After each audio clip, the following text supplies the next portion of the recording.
Sa ngalan ng Ama at ng Anak at ng Espiritu Santo, Amen. ang pagpapala ng ating Panginoong Hesu Kristo, ang pag-ibig ng Diyos Ama, at ang makikipagkaisa ng Espiritu Santo naway sumainyong lahat. At sumaiyo rin. Mga kapatid, tinipon tayo bilang mga kaanib na angkan ng Diyos, kaya dumulog tayo sa maawaing Panginoong nagpapatawad ng lubos. Sinugong tagapagpagaling sa mga nagsisisi, Panginoon, kaawaan mo kami. Panginoon, kaawaan mo kami. Dumating na tagapaganyayang mga makasalanay magsisi, Kristo, kaawaan mo kami. Kristo, kaawaan mo kami. Nakaluklok ka sa kanan ng Diyos Ama para ipamagitan kami. Panginoon, kaawaan mo kami. Panginoon, kaawaan mo kami. Kaawaan tayo na makapangyarihang Diyos, patawarin tayo sa ating mga kasalanan at patnubayan tayo sa buhay na walang hanggan. Amen. Manalangin tayo. Ama naming makapangyarihan, ipagkaloob mo sa aming pagdiriwang sa pagkabuhay ng aming Panginoong nagtagumpay. Kami pagintapating makapakinabang sa ligaya na kanyang dulot na kaligtasan, ngayong siya'y namamagitan kasama ng Espiritu Santo magpasawalang hanggan. Amen. Magsiupo po lahat.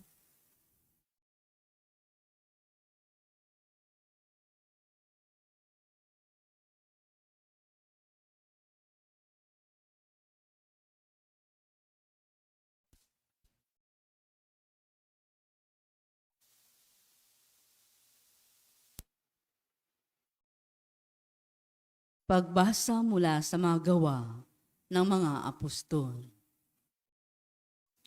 Noong mga araw na iyon, ang mga mananampalataya ay nagkahiwa-hiwalay dahil sa pag-uusig na nagsimula ng patayin si Esteban. May nakarating sa Phoenicia, sa Chipre at sa Antioquia. Saan man sila makarating, ipinangangaral nila ang salita, ngunit sa mga Hudyo lamang. Subalit may kasama silang ilang taga-Chipre at taga-Cyrene, na pagdating sa Antioquia ay nangaral naman sa mga Griego ng mabuting balita tungkol sa Panginoong Hesus. Sumasa kanila ang Panginoong Hesus at maraming naniwala at nanalig sa Panginoon. Nabalitaan ito ng simbahan sa Jerusalem, kaya't sinugo nila sa Antioquia si Bernabe. Nang dumating siya roon at makita ang pagpapala ng Diyos sa kanila, siya'y nagalak at pinagpayuhan silang lahat na manatiling tapat sa Panginoon. Mabuting tao si Bernabe, puspos ng Espiritu Santo, at matibay ang pananampalataya, kaya marami siyang nadala sa Panginoon. Nagpunta si Bernabe sa Tarso upang hanapin si Saulo, at nang kanyang matagpuan ay isinama niya sa Antioquia. 1 taong lisingkad silang nanatili roong kasama ng simbahan at nagturo sa maraming tao. At doon sa Antioquia, unang tinawag ng Kristiyano ang mga alagad. Ang salita ng Diyos. Salamat sa Diyos. Saan man tugunan ang ating pong itutugon? Purihin ang tanang bansa ang Panginoong dakila. Ulitin po natin. Purihin ang tanang bansa ang Panginoong dakila.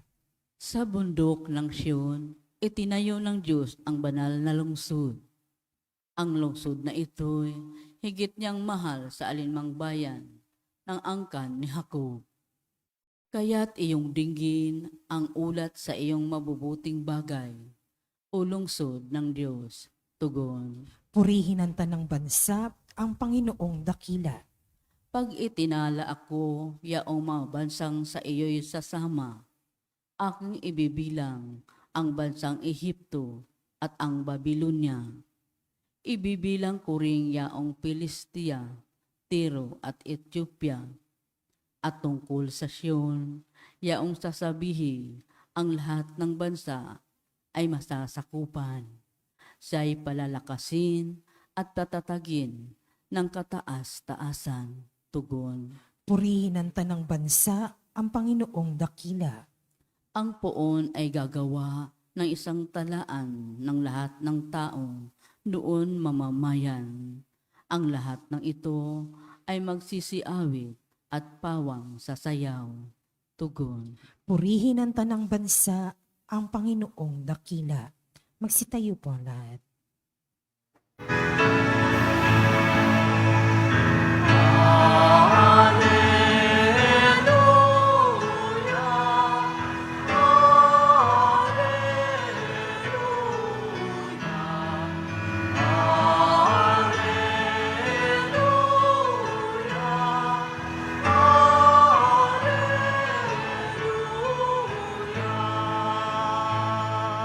Sumainyo ang Panginoon. At sumaiyo rin. Ang mabuting balita ng Panginoon ayon kay San Juan. Papuri sa iyo, Panginoon.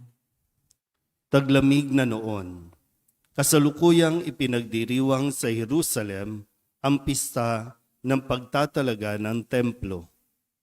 Naglalakad si Jesus sa templo, sa portiko ni Solomon. Pinaligiran siya ng mga Hudyo at sinabi sa kanya, "Hanggang kailan mo kami pag-aalinlanganin? Kung ikaw ang Kristo, sabihin mo na ng tiyakan." Sumagot si Jesus, "Sinabi ko na sa inyo, ngunit ayaw ninyong maniwala. Ang mga ginagawa ko sa ngalan ng aking Ama ay nagpapatotoo tungkol sa akin. Ngunit ayaw ninyong maniwala, sapagkat hindi kayo kabilang sa aking mga tupa. Nakikinig sa akin ang aking mga tupa, nakikilala ko sila at sumusunod sila sa akin. Binibigyan ko sila ng buhay na walang hanggan at kailanmay di sila mapapahamak. Hindi sila maaagaw sa akin ninuman. Ang aking Ama na nagbigay sa kanila sa akin ay lalong dakila sa lahat at hindi sila maaagaw ninuman sa aking Ama. Ako at ang Ama ay iisa." Ang mabuting balita ng Panginoon. Pinupuri ka namin, Panginoong Hesu Kristo. Isang magandang umaga po sa inyong lahat.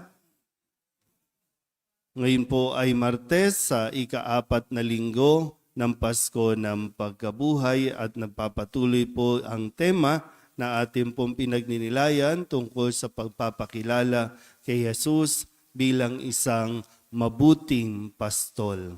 Sinabi nga kahapon, no, siya rin ang pintuan at siya ang dumadaan, no, sa kanya ay magkakaroon ng buhay na walang hanggan.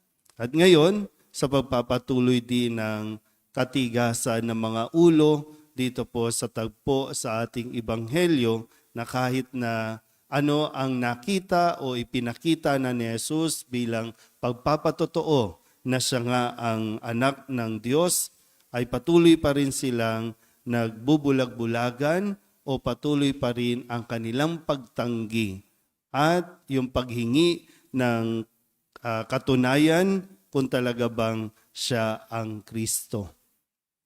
At muli, pinapaliwanag ni Jesus na lahat naman ng katotohanang hinahanap nila, lahat ng mga tanda ay nakita na pero ayaw pa rin talaga nilang kilalanin at tanggapin si Jesus.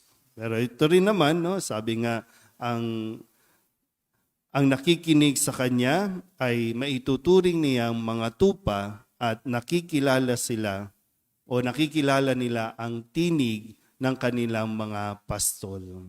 Kaya maganda po talaga yung nag-i-invest, no? Kumbaga dito, yung pag-i-invest natin ng oras, pag-i-invest natin ng pakikipag-usap, no? Lalo na sa mga mag-asawa, sa mga pamilya. Importante po yun, no? Yung nakikilala natin ang bawat isa base sa atin pong na ibabahagi nakikita, kahit ano man yan, maganda o pangit, yan ay nagiging daan para mas makilala natin ang isa't isa. So, hindi pwedeng ang makilala lang natin ay mga kagandahan, kabutihan ng isang tao. Mayroon din mga sides natin na makakatulong magpakilala o makakatulong magpalalim ng ating ugnayan. Kadalasan nga lang, kapag meron tayong pangit na karanasan o nararanasan sa isang tao, ang tendency natin ay lumayo o itaboy ang taong ito dahil para sa atin ay magdudulot lang ito ng sakit o sama ng loob. Pero nakakalimutan natin na ito ay bahagi ng proseso na makilala natin kung sino talaga siya, yung tunay na siya.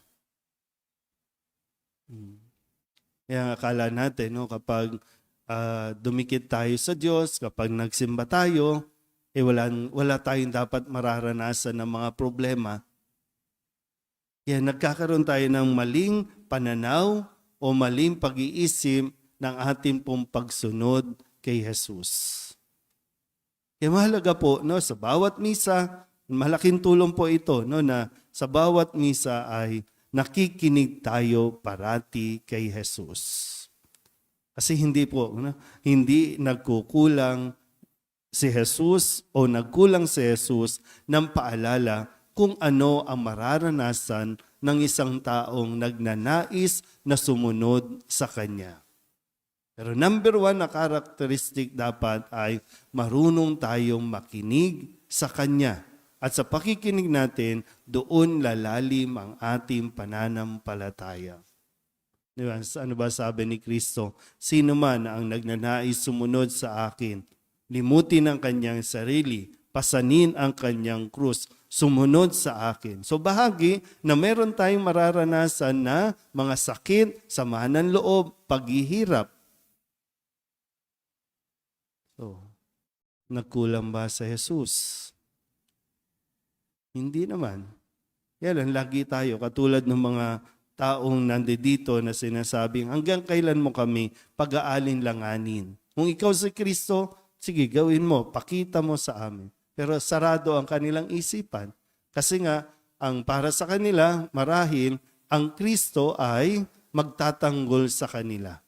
Ang Kristo ay talagang tatapusin ang kanilang mga paghihirap o pagiging alipin ng iba pong mga leader o itong mga Romanong ito. Pero hindi ganon ang gagawin ni Jesus. Kaya nawa, matututo lang tayo kung patuloy tayong makikinig sa Kanya. Kasi kahit po ganyan, pag tinitingnan ko kayo, no, hindi ko alam kung talagang nakikinig kayo, nakatitig kayo, pero parang hindi ko alam, no, kung ano bang pumapasok sa ating isipan, nakakatulong ba o lagi ko pong, no, number one, lagi kong chine-check, ano ba, malinaw ba ako magsalita? Ano ba, maayos ba ang aming sound system? Kasi lagi, no, nakatitig, tulala. Tapos pag may problema na, anong gagawin mo? Ano ba sinabi ni Jesus? Bakit walang maalala? Bakit walang mapaghugutan na sinabi ni Jesus na sa ganitong pangyayari sa buhay natin, ano ang gagawin mo? Wala, laging tulala. Para bang present yung katawan mo, pero yung utak mo, absent. Kaya nga, di ba, lagi sa bawat relasyon, mahalaga yung ating commitment na makikinig tayo sa Kanya. Sa pakikinig, doon mo mas makikilala, doon mo mas mauunawaan kung sino siya at kung ano ang ginawa at bakit nagawa. Hindi ito dapat nakatuon sa ating mga sarili, hindi ito dapat nakatuon sa kung ano ang gusto mo, sa kung ano ang kailangan mo. Lagi po, no? Huwag na nating hintayin na mabulag tayo, mabingi tayo. Kasi sa pagpapatuloy din ng mga gawa ng mga apostol, itong si Bernabe, itong si Saulo, nakinig, tinawag ni Jesus, o tinawag ng Panginoon sa panibagong misyon doon sa mga hintil para magpahayag. Ipahayag ang kanilang narinig. Hindi man nila nakita mismo si Jesus, nakasama si Jesus mismo, napakinggan nila ito sa pamamagitan ng pagbabahagi ng mga naunang mga alagad sa kanila. Kaya ito rin nawa sa atin, mahalaga po, pinagkakadiinan ko, makinig ka kay Jesus sa banal na misa. Amen?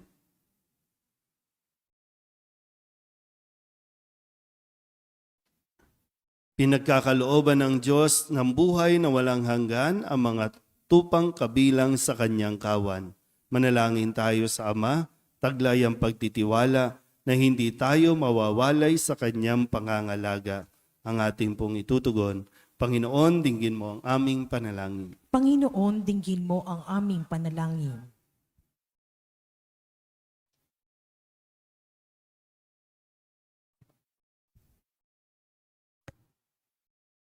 Ang Santo Papa at mga obispo, naway maging mga tunay na pastol sa pamamagitan ng pag-akay sa kanilang kawan sa luntiang pastulan. Manalangin tayo sa Panginoon. Panginoon, dinggin mo ang aming panalangin. Ang mga nalihis sa landas ng kabutihan, naway maakay pabalik sa kawan ng Panginoon. Manalangin tayo sa Panginoon. Panginoon, dinggin mo ang aming panalangin. Ang mga kabataan, naway marinig ang tinig ng mabuting pastol na tumatawag sa kanila upang maglingkod sa pamilya ng Diyos. Sa isang natatanging paraan, manalangin tayo sa Panginoon. Panginoon, dinggin mo ang aming panalangin. Ang mga may sakit, naway maranasan ang kabutihan ng mabuting pastol sa pamamagitan ng mapagmahal na pangangalaga ng kanilang mga pamilya. Manalangin tayo sa Panginoon. Panginoon, dinggin mo ang aming panalangin. Ang mga namayapa, naway akayin ni Kristo ang mabuting pastol, upang sila ay makarating ng ligtas sa tahanang walang hanggan. Manalangin tayo sa Panginoon. Panginoon, dinggin mo ang aming panalangin. Idulog din natin sa Panginoon ang ating mga personal na kahilingan at mga panalangin para sa ating mga pamilya. Kasama din ang mga kahilingan ng mga nanonood sa online. Lahat ng mga misang pasasalamat, espesyal na intensyon, agarang paggaling ng mga may sakit at ang lahat ng mga kaluluwa na inihiling na ipagdasal sa misang ito.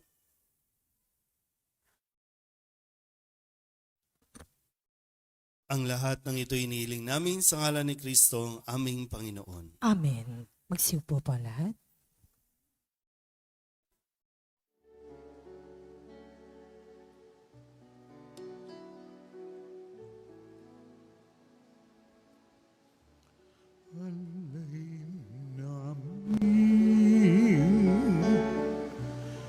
Aming buhay, bawat galak at lumbay, bawat pangarap naming taglay, sa palad mo ilalagay.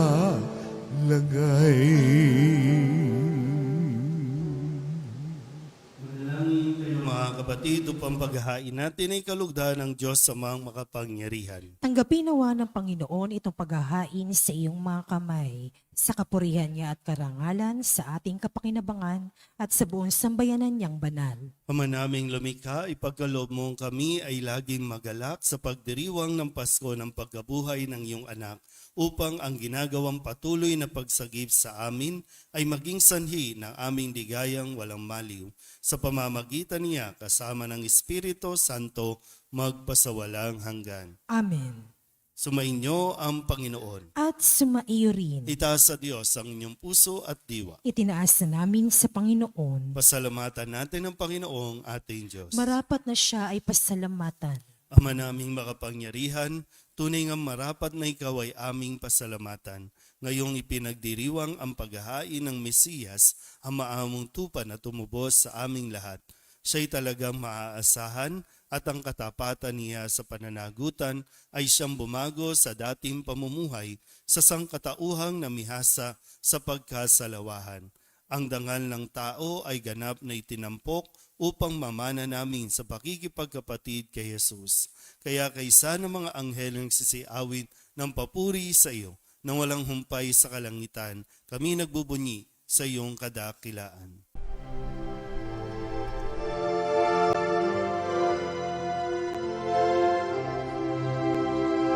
Santo, Santo, Santo, Panginoong Diyos makapangyarihan, napupuno ang langit at lupa ng kalwalhatian mo. Hosana sa kaitaasan, pinagpalang na paririto sa ngalan ng Panginoon. Hosana sa kaitaasan.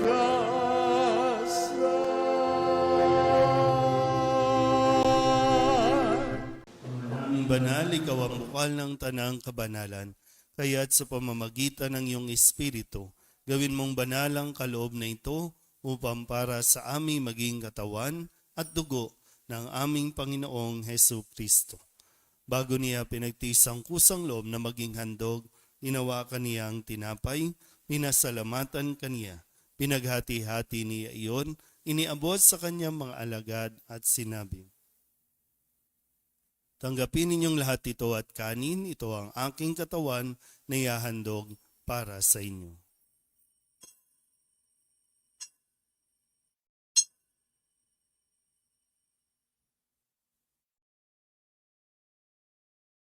Gayun din naman nang matapos ang hapunan, hinawakan niya ang kalis, muli kaniyang pinasalamatan.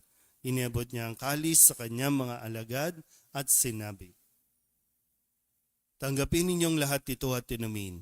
Ito ang kalis ng aking dugo, ng bago at walang hanggang tipan, ang aking dugo na ibubuhos para sa inyo at para sa lahat, sa pagpapatawad ng mga kasalanan.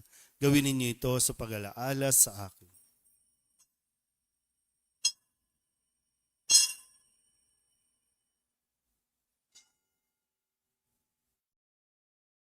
Ipagbunyi natin ang misteryo ng pananampalataya. Si Kristo'y namatay, si Kristo'y nabuhay, si Kristo'y babalik sa wakas ng panahon. Ama, ginagawa namin ngayon ang pag-alaala sa pagkamatay at muling pagkabuhay ng iyong anak.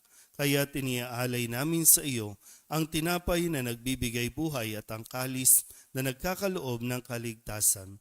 Kami nagpapasalamat dahil kami iyong minarapat na tumayo sa harap mo para maglingkod sa iyo. Isinasamo namin kami magsasalo-salo sa katawan at dugo ni Kristo ay mabuklod sa pagkakaisa sa pamamagitan ng Espiritu Santo. Ama, lingapin mo ang iyong simbahang laganap sa buong daigdig. Puspusin mo kami sa pag-ibig kaysa ni Leon na aming Papa at ni Jose na aming Obispo at ng Tanang Kaparian. Alalahanin mo rin ang mga kapatid naming nahimlay na may pag-asang sila'y muling mabubuhay, gayon din ang lahat ng mga pumanaw. Kawaan mo sila at patuloyin sa iyong kaliwanagan. Kawaan mo at paginapating kaming lahat na makasalo sa iyong buhay na walang wakas. Kaysa ng mahal na Birhen Maria na ina ng Diyos, ng kabiyak ng puso niyang si San Jose, kaysa ng mga apostol at ng lahat ng mga banal na namuhay dito sa daigdig ng kalugod-lugod sa iyo, may pagdiwang nawa namin ang papupuri sa ikararangal mo sa pamamagitan ng iyong anak na aming Panginoong Hesu Kristo. Sa pamamagitan ng Kristo, kasama niya at sa Kanya, ang lahat ng parangal at papuri ay sa iyo, Diyos Amang makapangyarihan, kasama ng Espiritu Santo, magpasawalang hanggan. Amen. Amen. Amen.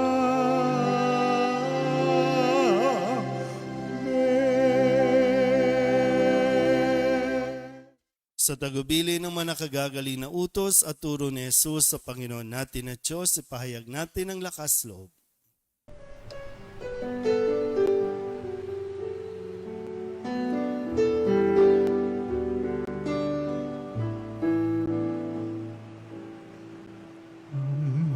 Namin sumasalangit ka, sambahin ang ngalan mo, mapasa amin ang kaharian mo, sundin ang loob mo.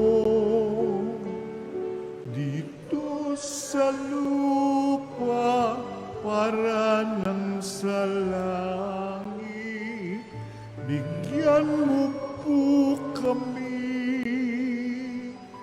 ngayon ng aming kakanin sa araw-araw at patawarin mo kami sa aming mga sala para ng pagpapatawa namin sa nagkakasala sa amin. At huwag mo kaming ibang dulot sa tukso,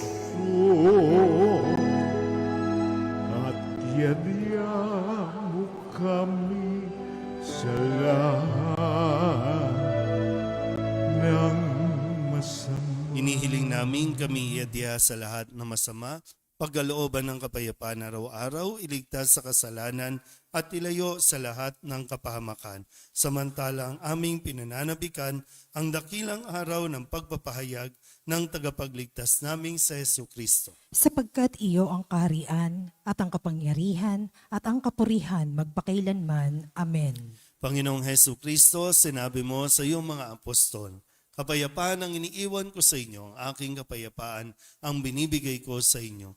Tunghayan mo ang aming pananampalataya at huwag ang aming mga pagkakasala. Pagkalooban mo kami ng kapayapaan at pagkakaisa ayon sa iyong kalooban, kasama ng Espiritu Santo, magpasawalang hanggan. Amen. Ang kapayapaan ng Panginoon ay laging sumainyo. At sumaiyo rin. Magbigayan po tayo ng kapayapaan sa isa't isa.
Ito ang kordero ng Diyos. Ito nag-aalis ng kasalanan ng sanlibutan.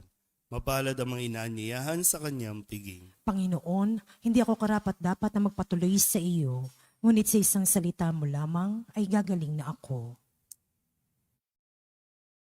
Katawan ni Kristo, Amen.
Ama naming mapagmahal, ang aming mga pagluhog ay iyong pakinggan para sa pagkakamit ng iyong tulong sa amin araw-araw at para sa pagkakaloob ng ligayang walang katapusan na pawang idinudulot ng banal na pakikinabang sa pagdiriwang ng pagpapalitan ng iyong bigay at aming alay sa pamamagitan ni Jesucristo kasama ng Espiritu Santo magpasawalang hanggan. Amen. Sumainyo ang Panginoon. At sumaiyo rin. At pagpalain kayo ng makapangyarihang Diyos, Ama at Anak, at Espiritu Santo. Amen. Tapos sa banal na misa, humayo tayo sa kapayapaan ni Kristo. Salamat sa Diyos. Magandang umaga po.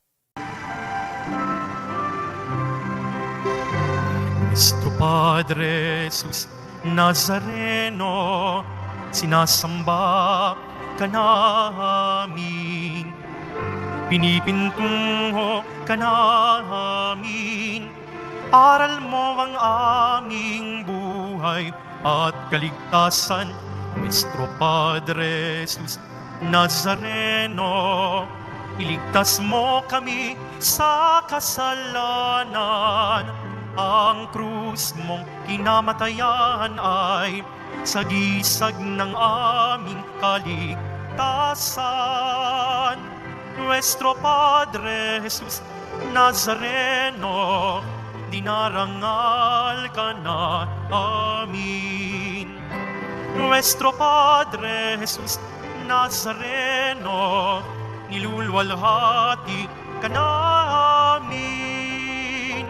Nuestro Padre Jesus Nazareno, dinarangal ka na amin.